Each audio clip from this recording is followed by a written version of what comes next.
নমস্কার বন্ধুরা, মান্তু বসু বলছি। এটা একটা রিমাইন্ডার ভিডিও বলতে পারেন, কেননা আপনি যদি সঠিক সময়ে সঠিক কাজটা এখন না করেন তাহলে কিন্তু আপনার অনেক লস হতে চলেছে। আর আপনার হাতে সময় কিন্তু আছে একদিন। এই একদিনের মধ্যে আপনি কাজটা করে ফেলতে হবে।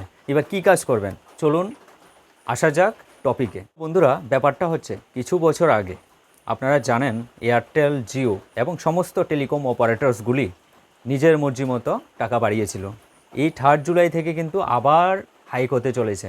এই রিচার্জ প্ল্যানগুলো কমপক্ষে 11% থেকে 25% বাড়বে। জিও বাড়াবে 12% থেকে 25% এবং এয়ারটেল বাড়াবে 11% থেকে 21% পর্যন্ত। এটা কেন বাড়াচ্ছে? এর পিছনে যুক্তি হচ্ছে 5G রিলেটেড তারা অনেক ইনভেস্টমেন্ট করবে, আর এই টাকাটা কার থেকে উসুল করবে? আমাদের থেকে। আমরাই হচ্ছি ওনাদের জন্য ইনভেস্টমেন্ট করার যে টাকাটা আসবে সেই টাকাটা ইনকামের জরিয়া।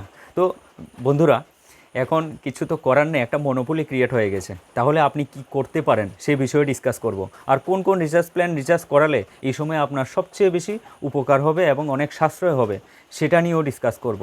2 জুলাইয়ের মধ্যে আপনি কিন্তু অবশ্যই রিচার্জ করিয়ে ফেলতে হবে। তাহলে বন্ধুরা, জিও এবং এয়ারটেলেই উপভোক্তার সংখ্যা অনেক বেশি। আমি তো পার্সোনালি প্রথমে জিও ইউজ করতাম, কিন্তু দেখা যাচ্ছে যে জিও নামেই সবচেয়ে হাকডাক, কিন্তু কাজের বেলাতে ঘন্টাই ধরতে পারেন।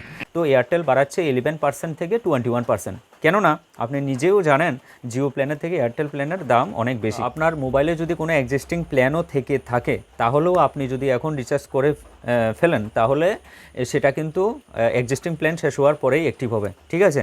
তাহলে কত রিচার্জ করাবেন? জিও উপভোক্তা যারা আছেন তারা যদি 84 ডেজের রিচার্জ করাতে চান, আপনার টাকার কোনো প্রবলেম আছে, এখন করাতে আপনি পারবেন না, তাহলে অবশ্যই 395 প্ল্যানটা রিচার্জ করিয়ে ফেলুন। আপনি 84 ডেজ ভ্যালিডিটি পাবেন আর 6GB ডেটা পাবেন। যদি এটা 6GB আপনার ফুরিয়ে যায় তখন আপনি একটা ডেটা প্ল্যান রিচার্জ করিয়ে নেবেন আর কি। ঠিক আছে?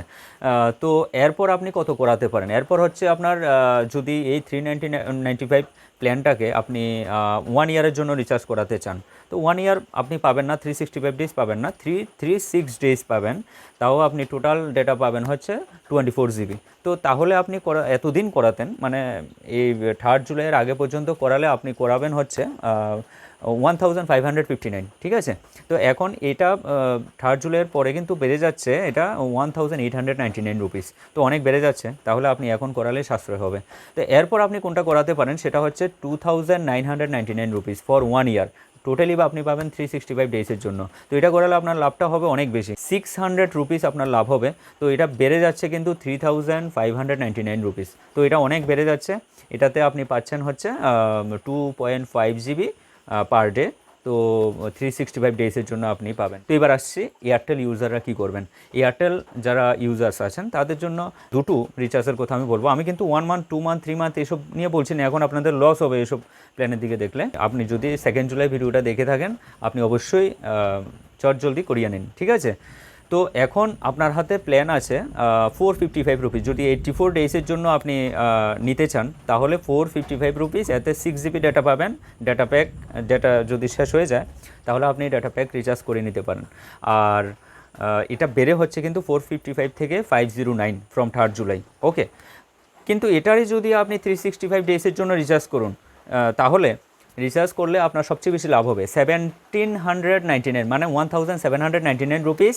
সেটা বেড়ে যাবে 1999 রুপিস। ঠিক আছে? তার মানে এখানে অনেক বেড়ে যাচ্ছে বন্ধুরা। এখানে 365 ডেজের জন্য ভ্যালিডিটি পাবেন, 24GB ডেটা পাচ্ছেন। তো এরপরে আপনাদের যাদের ওয়াইফাই আছে, বা এটা আমি এই জন্য বলছি এটা সবচেয়ে বেশি, আমি নিজেও পার্সোনালি এটা ইউজ করি। এরপরে পাচ্ছেন আপনার যদি ডেটা বেশি লাগে 2GB পার ডে আপনি রিচার্জ করাবেন 2999 রুপিস। এটা বেড়ে যাবে 3599। তো এটা অনেক বেড়ে যাচ্ছে বন্ধুরা। 600 আপনাদের সাশ্রয় হবে যদি এক্সিস্টিং প্ল্যানও থাকে। আমি আবার বলছি, যে কোনো প্ল্যান রিচার্জ আপনার মোবাইলে থাকুক না কেন, 2 জুলাই আজকের মধ্যেই আপনি চটজলদি রিচার্জটা করিয়ে ফেলুন। এরপরে 3 জুলাই থেকে করেন তাহলে কিন্তু এক্সট্রা আপনাকে টাকা দিতে হচ্ছে। আপনাদের জন্য ভিডিওটা নিয়ে আসা। যদি ভালো লাগে অবশ্যই লাইক করবেন এবং সবাই যাতে জানতে পারে অবশ্যই শেয়ার করবেন। ভিডিওটা দেখার জন্য অসংখ্য ধন্যবাদ। This is Mantu Bose signing off. দেখা হচ্ছে নেক্সট ভিডিওতে। ধন্যবাদ।